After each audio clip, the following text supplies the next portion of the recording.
নবীর মতো মানুষ এত ব্যস্ত গোটা উম্মতের দায়িত্ব নিয়ে আসছে, অথচ স্ত্রী খেলা দেখবে উনি সাথে নিয়ে গেছেন এবং এত সময় খেলা দেখাইছেন যে যতক্ষণ পর্যন্ত আয়েশা রাদিয়াল্লাহু তাআলা না বলছেন যে ইয়া রাসূলুল্লাহ আর দেখবো না, ততক্ষণ পর্যন্ত নবীজি বসেছিলেন তাকে খেলা দেখানোর জন্য।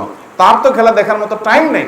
নবী সাল্লাল্লাহু আলাইহি সাল্লাম তার স্ত্রীকে এত কেয়ার করেছেন, এত যত্ন করেছেন, এত সময় দিয়েছেন যে আরে নবী সাল্লাল্লাহু আলাইহি সাল্লাম তার স্ত্রীকে এত সময় দিতেন, তাহলে আমি তো আমার স্ত্রীকে এরকম কেয়ার করা উচিত। আল্লাহ কোরআনে বলেছেন ওয়াশিরুহুন্না বিল মারুফ, তোমরা স্ত্রীদের সাথে সংসার করবে, বসবাস করবে, সংসার করবে, একসাথে থাকবে সুন্দরভাবে। ছোট লোকের মতো, ছেসরার মতো গালিগালাজ করা, মুখ খারাপ করা, তাদের সাথে ব্যবহার খারাপ করা, অত্যাচার করা, এগুলা করবে না। সুন্দরভাবে জীবনযাপন করবে। আমাদের নবী করিম সাল্লাল্লাহু আলাইহি সাল্লাম তার স্ত্রী, একাধিক স্ত্রী ছিলেন এবং তাদের মধ্যে টুকটাক মনোমালিন্যও ছিল। কোনো দিন কারো গায়ে টোকা দেন নাই, আঘাত করেন নাই, কটু কথা বলেন নাই, সবর করে গেছেন, সুন্দরভাবে জীবন যাপন করেছেন। এটাই হবে মুসলমানের জন্য আদর্শ। নিজের ইজ্জত সম্ভ্রমকে হেফাজত করবে, কোন প্রকার হারাম সম্পর্ক কারোর সাথে ফেসবুকে, ইনবক্সে, ইমোতে, হোয়াটসঅ্যাপে, অনলাইনে, অফলাইনে করবে না।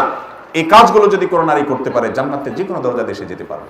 অতএব একজন স্বামীর কর্তব্য হলো তার স্ত্রীর প্রতি তার সাথে তাকে ভরণ পোষণ দিবে, তার সকল বৈধ চাহিদাগুলো, বিশেষ করে শারীরিক প্রয়োজন পূরণ করবে এবং সেই সাথে স্ত্রীর সাথে সুন্দরভাবে বসবাস করতে হবে। আল্লাহ বলেছেন